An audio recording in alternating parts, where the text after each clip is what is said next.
안녕하세요. 매일 새로운 사연을 전하는 읽어주는 사연 라디오입니다. 구독과 좋아요, 많은 공유 부탁드립니다. 오늘의 사연 시작하겠습니다. 안녕하세요. 남편과 갈라선 여성입니다. 제가 이렇게 사연을 쓰게 된 건 황금알을 낳는 거위에 배를 가른 한심한 제 남편 이야기를 들려드리기 위해서예요. 1살 연하의 남편과는 지인들과의 모임에서 우연히 알게 된 사이입니다. 처음엔 서로 이름 말고는 아는 게 없었는데 그럼에도 불구하고 남편이 먼저 적극적으로 저에게 관심을 보였어요. 저 역시 그런 남편이 싫지 않았기에 모임 이후로 저희는 두세 번 더 만남을 가졌고요. 사실 남편은 저를 만날 때마다 어디 갈지, 무슨 대화를 나눌지 준비를 해왔는데 그 꼼꼼한 성격이 인상적이었답니다. 저 하나 어떻게 해보려는 게 아니라 정말 저와의 만남을 진지하게 생각하고 있다는 믿음을 갖게 해줬거든요. 어른스러운 사람이라고 생각했기에 남편이 저보다 1살 연하라는 사실을 알았을 땐 꽤나 놀랐네요. 이후로 저희는 6개월의 짧은 연애를 했고 결혼까지 약속했습니다. 아이가 생기거나 그래서 서둔 것은 아니었고요. 서로 많은 것을 알고 시작한 관계가 아니었기에 결혼 준비를 하는 과정에서 새롭게 알게 된 사실들이 많았어요. 그리고 솔직히 그중에는 이건 아닌데 싶어서 걱정스러운 부분도 꽤나 있었지요. 문제는 제 눈에 콩깍지가 씌어도 단단히 씌어있던지라 제대로 짚고 넘어가지 못했다는 거예요. 주변 사람들 몇몇이 저에게 정신 차리라며 핀잔을 주기도 했지만 그땐 그런 소리가 제 귀에 들리지 않았네요. 말이 나와서 말이지만 돌이켜 생각해보면 남편과 저는 조건에서 차이가 많이 났어요. 일단 저에 대해 먼저 이야기해보자면 저는 비교적 유복한 환경에서 자랐습니다. 공기업 간부를 지내신 친정아버지와 중학교 선생님으로 재직하신 친정어머니 밑에서 부족함 없이 많은 걸 누리며 살았지요. 두 분은 엄격하셨지만 동시에 학업적인 부분에 있어서는 제가 원하는 거라면 무엇이든 도전해볼 수 있게끔 지원을 아끼지 않는 분들이셨거든요. 그리고 제가 고등학교에 입학하던 시기에 조부모님이 돌아가셨는데 그때 친정아버지 앞으로 제법 규모가 있는 땅을 남기셨다 들었습니다. 그리고 정확히 7년 후에 그 땅이 개발이 되면서 크게 보상을 받으셨네요. 반면에 남편의 경우 아버님께서 여러 사업을 손대셨는데 이렇다 할 재미는 못 보셨답니다. 오히려 새로운 사업을 시작하실 때마다 사는 게 더 어려워졌던 모양이에요. 그러다 남편이 대학에 입학하고 얼마 되지 않았을 때 집이 경매로 넘어가네만의 소리가 나올 만큼 휘청했었다고요. 그래서 그때 아버님이 어머님과 위장이혼을 하셨고 파산하셨답니다. 그뿐만이 아니었습니다. 남편은 이남 일녀 중 막내로 위로 결혼한 신우와 아주버님이 있어요. 그리고 일단 신우 이야기를 해보자면 신우는 저희가 결혼하던 때 이미 이혼한 상황이었고 혼자 애들 둘을 키우고 있었지요. 이혼 사유는 저도 정확히는 모르지만 아이를 도맡은 걸로 봐서는 신우한테 귀책 사유가 있던 것 같지는 않대요. 다만 이혼 이후로 남자 쪽에서 양육비고 뭐고 돈 없다고 배째라는 식으로 나와서 경제적으로 곤란을 겪고 있더라고요. 그리고 아주버님은 아버님처럼 사업을 한답시고 이것저것 하다가 저희가 결혼하던 당시에는 대형마트에서 일을 하고 있었어요. 형님은 무슨 이유 때문인진 몰라도 집에 있었고 그래서 아주버님 외벌이로 중학생 둘을 키우는 상황이 돼요. 하지만 그래도 저는 괜찮았어요. 남편이 저에게 말하기를 시부모님이 어떻게 사시건 아주버님이나 신우가 어떻게 살건 각각 독립된 가정이라면서 걱정할 필요가 없다고 했거든요. 서로가 서로에게 부담 주지 않는다면서요. 그리고 실제로 어머님 아버님께 인사를 드리러 갔을 때도 어머님이 먼저 하시는 말씀이 너희 둘만 잘 살면 된다 하셨으니 제가 순진하게 그 말을 믿었네요. 해줄 수 있는 게 없으니 바라는 것도 없다. 예단도 안 해와도 된다 하셨고. 한편 친정에서는 솔직히 제 결혼을 탐탁지 않아 하셨어요. 특히 친정아버지께선 사윗감인 남편은 마음에 들어 하셨지만 시부모님이고 형제들이고 누구 하나 번듯하게 사는 사람이 없으니 그게 걱정이라 하시대요. 하지만 친정어머니께서 제 편이 되어 주셨습니다. 사실 저희 친정부모님이 결혼하실 때도 친정어머니 쪽, 그러니까 외가 형편이 안 좋아서 조부모님이 많이 반대를 하셨다고 그래요. 그래서 조부모님 돌아가실 때까지 친정어머니랑 사이가 썩 좋지는 않았거든요. 당신 어려웠을 때가 생각이 난다면서 친정아버지더러 어차피 결혼시킬 거면 반대하지 마라. 애들 가슴에 안 된다 하며 제 편이 되어주셨지요. 그래서 친정어머니 덕분에 남편과 결혼할 수 있었습니다. 물론 저희가 이혼을 하면서 친정어머니께는 면목 없게 되었지만요. 친정부모님은 북적거리는 서울이 싫다며 지방에서 작은 전원주택을 지어 생활하고 계셨고 저는 오피스텔에서 자취를 했습니다. 신혼살림은 오피스텔 보증금과 남편이 모은 돈을 합해 작은 아파트 전세로 시작했어요. 친정부모님이 집을 해주신다 하셨지만 제가 사업자금으로 대달라 했습니다. 사실 사업 아이템은 이미 오래전부터 생각해놓고 있었고 결혼을 하면 직장을 관두고 사업을 하겠다는 계획도 있었거든요. 어차피 아이 낳고 하면 휴직해야 되고 그러면 눈치 봐가면서 회사 생활을 해야 하는데 그렇게 살고 싶지 않았달까요? 그리고 이건 여담이지만 제가 사업을 하겠다고 했을 때는 친정아버지는 찬성, 친정어머니는 반대를 하셨어요. 친정아버지는 뭐든지 부딪혀보는 게 좋다 하셨고 친정어머니는 여자 몸으로 사업이라니 고생스러워서 안 된다였지요. 하지만 그때도 결국 두 분이 저를 믿어주셨습니다. 그래서 결혼식을 올리고 얼마 지나지 않아 회사를 나왔지요. 혹시나 저를 알아보는 사람이 있을까봐 여기다 제가 하는 사업이 무슨 사업인지 자세히 말할 순 없지만 초기 자본이 꽤 들어갔어요. 그리고 그 초기 자본은 감사하게도 친정부모님이 대주셨습니다. 제가 직장 생활하면서 모아둔 돈도 있었지만 결혼하면서 많이 쓰기도 했고 친정부모님이 제가 사업한답시고 전세로 시작한 부분에 있어서 굉장히 속상해 하셨거든요. 그래도 덕분에 남들처럼 고생하지 않고 바로 제가 원하는 일을 시작할 수 있었지요. 그리고 한 1년은 솔직히 남편에게도 미안한 일이었지만 온 신경을 사업에만 쏟아부었습니다. 남편이 이해해주지 않았으면 제 사업을 이렇게까지 빠른 속도로 키울 수는 없었을 거예요. 그 부분은 인정하는 바입니다. 그렇게 사업을 시작한 지 햇수로 2년차가 되어갈 때는 한 달에 1,000만 원 이상은 너끈히 벌게 되었어요. 그리고 저는 그중 200만 원을 매달 친정부모님께 드리기 시작했습니다. 용돈도 생활비도 아닌 딸이기 전에 저라는 사람을 믿고 투자해 주신 데 대한 일종의 배당금의 개념이었지요. 친정부모님께서는 안 받는다, 못 받는다 처음부터 한사코 거절하셨습니다만 그래도 계속 보내드렸어요. 그러자 제 고집은 못 이기겠다며 친정아버지께서 그래 기쁜 마음으로 받겠다 하시대요. 그리고 이 부분 역시 남편도 다 알고 있었습니다. 말이 나와서 말이지만 남편에게 금전적인 부분에 있어서는 작은 비밀도 만들지 않으려고 했어요. 왜냐하면 남편은 극구 아니라고 하지만 제 사업이 잘 될수록 남편이 기죽어하는 게 눈에 보였거든요. 그래서 오히려 더 솔직하게 터놓고 이야기를 했던 것 같습니다. 별것도 아닌데 숨기다가 괜히 나중에 자기를 무시했네 어쩌네 그런 식으로 나오진 않을까. 왜 찌질한 남자들은 와이프가 자기보다 잘 나가면 배 아파서 심술을 부린다잖아요.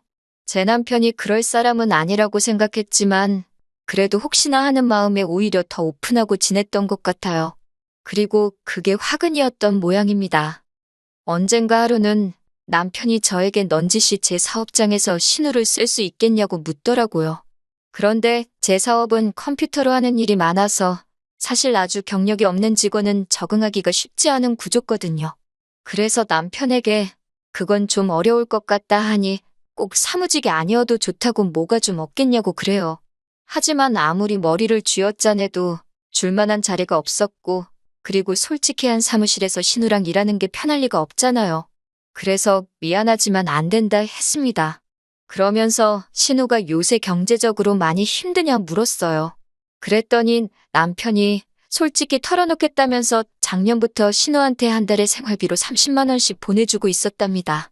신우네 애들 통신요금 같은 것도 자기가 내주고 있었다는데 좀 황당하더라고요. 제가 사업이 잘 되기 시작하면서 남편한테 달달이 좀 넉넉히 용돈을 주고 있기는 했는데 그 돈으로 신우를 도와주고 있을 줄은 몰랐으니까요. 그리곤 순간 혹시나 싶어서 신우네만 그렇게 도와줬냐 물으니까 그것도 아니랍니다. 신우네 도와주는 게 어쩌다 보니 아주버님 귀에도 들어갔는데 아주버님이 서운하다고 엄청 뭐라고 했다나 봐요. 남편을 불러다 놓고 예전에 아버님 사업 망할 때 아주버님이랑 신우가 얼마나 고생을 했는지 아냐. 근데 너는 막내고 학생이라고 아무 도움도 못 되지 않았냐. 지금이라도 그때 못한 네 몫을 해라 어쩌라 하면서 그리고 남편은 바보같이 거기다 대고 억지 쓰지 말라 소리도 못하고 아주버님 말이 맞는가 싶어서 돈을 주기 시작했다는 겁니다. 어이가 없었지요. 내 남편한테 이렇게 물러빠진 구석이 있었나 싶고. 사실 남편이 용돈을 어떻게 썼건 간에 그건 제가 뭐라고 할 건 아니라고 생각했어요. 게다가 남도 아니고 가족을 도와줬다는데 그걸 야박하게 뭐라고 하기도 그렇고. 다만 어머님 아버님께도 이미 제가 따로 달에 50만 원씩 챙겨드리고 있는 상황에서 신우와 아주버님한테도 돈이 나가고 있었다니 솔직히 답답하고 화가 나긴 하대요. 그래도 더는 추궁하지 않고 일단은 알겠다 했습니다. 대신 앞으로는 시댁에 돈 들어갈 일이 생기거든 먼저 상의를 해달라고 독단적으로 결정하지 말라고 했네요. 이런 식으로 알게 되는 거 찝찝하고 마음 상한다고요. 제 말을 들은 남편도 자기가 생각이 짧았다고 미안하다고 했고 그래서 그렇게 일단은 넘어갔지요. 한편 저는 다가올 어버이날 친정아버지 차를 바꿔드릴 계획을 세우고 있었어요. 친정아버지 차가 거의 10년 가까이 타신 차라 오래되기도 했고 그럴듯한 선물 하나 꼭 해드리고 싶었거든요. 게다가 제가 벌어서 제가 해준다는데 구구절절 이유가 필요한가 싶었어요. 다행히 남편도 별말 안 하고 알아서 하라길래 아무 문제 없다고 생각했고요. 그리고 얼마 후 시댁에 가게 되었습니다. 어머님 생신하고 어버이날하고 3일 차이밖에 안 나서 늘 한 번에 챙기거든요. 시댁은 저희 집에서 차로 1시간 정도 걸리는 거리에 있고 온 가족이 다 모여야 하다 보니 주말밖에 여의치가 않아서 주말 저녁 시댁에서 모이기로 이야기가 되었지요. 그렇게 약속 당일 시댁에 도착하니 아주버님 식구들과 신우 그리고 시조카들까지 전부 다 와 있더라고요. 그리고 좀 황당했던 게 집에서 먹자고 얘기가 되어서 제가 갈비랑 잡채를 해갔거든요. 그런데 정작 신우나 형님은 빈손으로 왔더군요. 그래놓고 한다는 소리가 시조카들이 그렇게 고기를 먹고 싶어 한다면 나가서 먹자는 겁니다. 그러면 처음부터 저한테 얘기라도 해주면 제가 갈비랑 잡채하느라 시간 낭비할 일은 없었을 거 아니에요? 그렇다고 기왕 해간 걸 다시 챙겨오기도 뭐해서 그럼 이건 어머님 아버님 두고 드시라 하니 그걸 또 어머님은 신우와 형님더러 챙겨가라 싸주고 계시는데 솔직히 거기서부터 저도 마음이 좀 상했지요. 한편 그렇게 저희는 시댁에서 멀지 않은 고깃집으로 향했습니다. 시작부터 돼지갈비 15인분을 시켰고 소주도 몇 병 시키더라고요. 그리고 얼마 안 가 다들 술에 조금씩 취하면서 일이 벌어졌어요. 아버님이 먼저 저희 친정부모님 차 바꿔드리는 이야기를 꺼내셨거든요. 사돈은 자식 잘 둬서 매달 용돈 받고 차도 바꿔주고 팔자가 늘어졌다나요. 솔직히 말씀하시는 어감이 썩 좋진 않았지만 아무래도 술도 드시고 하셨으니 그러신가 보다 하고 넘겼습니다. 그런데 어머님도 질세라 한마디 하시더라고요. 그래도 시부모도 부모라는데 좀 서운하다 하시면서 똑같이는 안 해줘도 어느 정도 흉내는 내줘야 하는 거 아니냐면서 우리는 오토바이라도 하나 사주려나 그러시는데 말에 뼈가 있는 느낌이랄까요? 그러자 신우가 비아냥거리는 목소리로 사줄 사람이었으면 진작에 자전거라도 사줬지 그러는데 이게 무슨 상황이지 싶대요. 황당해하는 저를 보면서 신우가 한다는 말이 시부모는 똥차도 한 대 없는데 친정부모님 차 바꿔드릴 생각할 때 그 생각은 안 났냐입니다. 정말이지 당장이라도 너나 잘하라고 한마디 쏘아붙이고 싶었네요. 하지만 시조카들도 있는 자리에서 괜히 돈 가지고 어른들끼리 이러쿵저러쿵 말하는 모습을 보이기가 그래서 일단은 그냥 무시했어요. 외식비로 거진 50만 원, 그나마도 돼지갈비라서 그 정도 나온 거라며 봐줬다는 식으로 아주버님이 이죽거리는데 너무 짜증나대요. 50만 원도 적은 돈이 아니잖아요. 생각하면 생각할수록 돈은 돈대로 쓰고 욕은 욕대로 먹은 기분이라 이래저래 너무 기분이 나쁘더군요. 그래도 다들 술이 한 잔 들어가서 그런 걸 거라고 애써 그렇게 생각하며 마음을 달랬네요.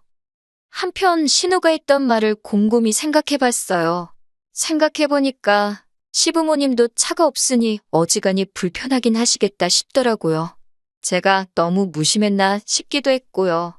남편도 해드리고 싶은 마음은 굴뚝 같았겠지만 자기도 절 볼 낯이 없으니 말을 못 꺼냈나 싶기도 했고 그래서 제가 먼저 신우와 아주버님한테 만나자 했습니다. 말 나온 김에 시부모님 차 한 대 뽑아드리자고요.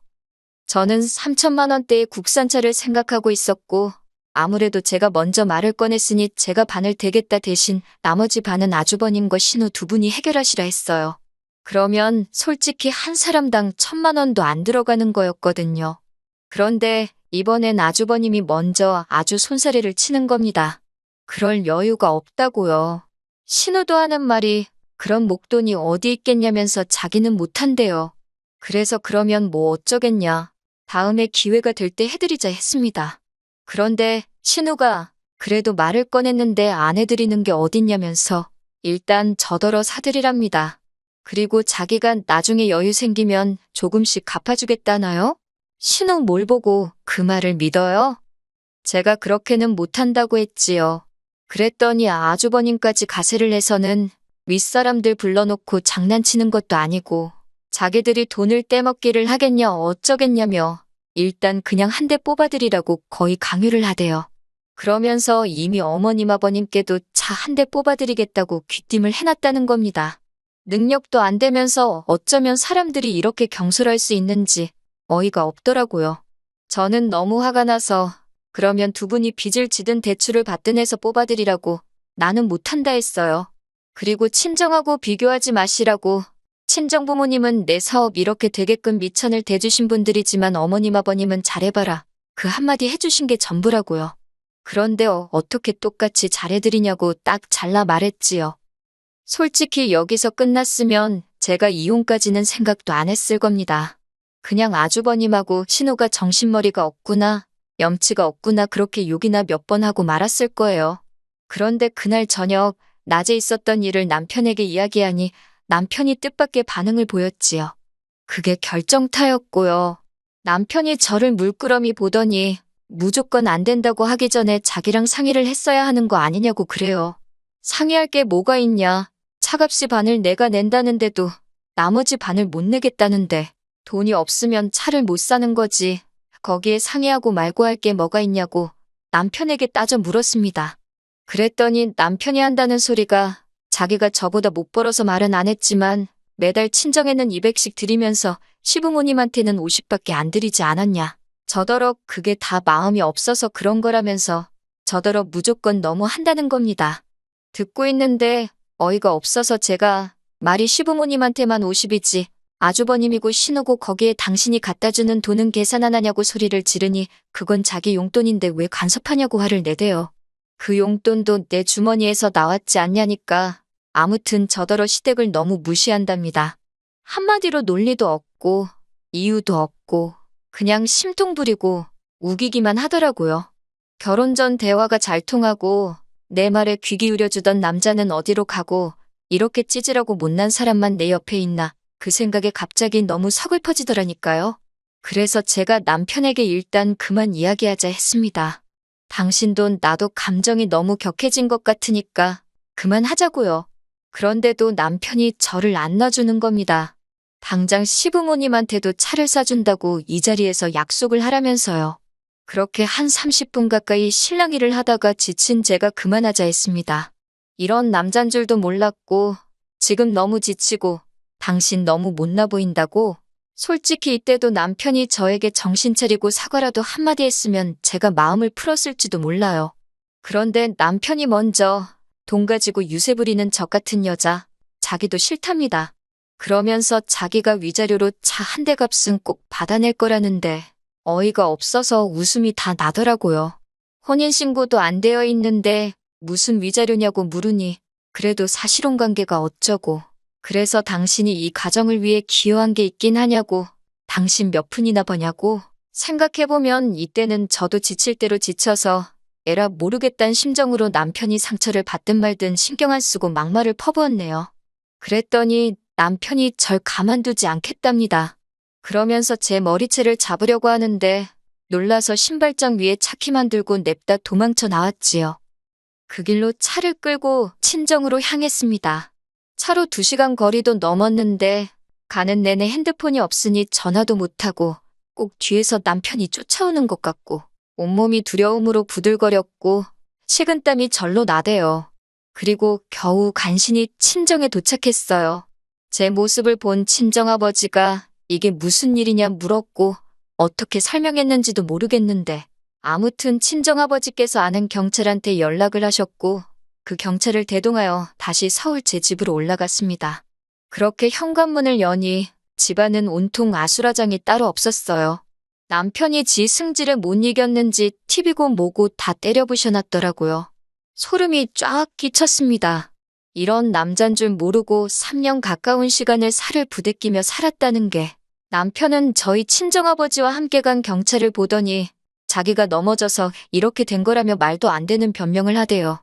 하지만 그런 변명이 통할 리 없었지요. 아버지 지인인 경찰의 도움으로 남편이 일단 경찰서로 가게 되었고 저는 그 틈에 제 짐을 다 챙겨서 친정아버지와 친정으로 내려갔습니다. 그리고 이후의 일은 변호사를 선임했지요. 기물파손과 협박 그 외에도 여러 가지 죄명으로 남편을 고소했거든요. 그제서야 남편은 자기가 잠깐 정신이 나갔었나 보다며 그동안 우리 같이 산 시간을 생각해서라도 이번 한 번만 용서해달라고 빌더군요. 합의만 해주면 제 근처에 얼씬도 하지 않겠다면서 말이에요. 남편뿐만 아니라 시부모님은 물론이고 신우랑 아주버님 내외까지 다들 돌아가면서 전화를 해댔고 문자를 보내는데 확인 안 하고 무시하는 것도 환장할 노릇이대요. 그래서 결국 핸드폰 번호는 바꿨고 남편에게는 합의도 선처도 없다 했습니다. 법대로 하자고요. 솔직히 상황이 이 지경이 되니 마음이 후련하기만 한 것은 아닙니다. 합의 안 해줘가지고 괜히 해코지를 당하진 않을지 그것도 그것대로 무서워요. 하지만 매번 남편에게 맞춰주고 배려해줬더니 사람이 가만히 있으면 가만히로 본다더니 딱 그 모양이잖아요? 더는 남편 뜻대로 단 한 개도 안 해줄 생각입니다. 긴 이야기 들어주셔서 감사합니다. 오늘의 사연은 여기까지입니다. 구독과 좋아요, 알람 설정해주시면 앞으로 더 좋은 사연으로 찾아오겠습니다. 감사합니다.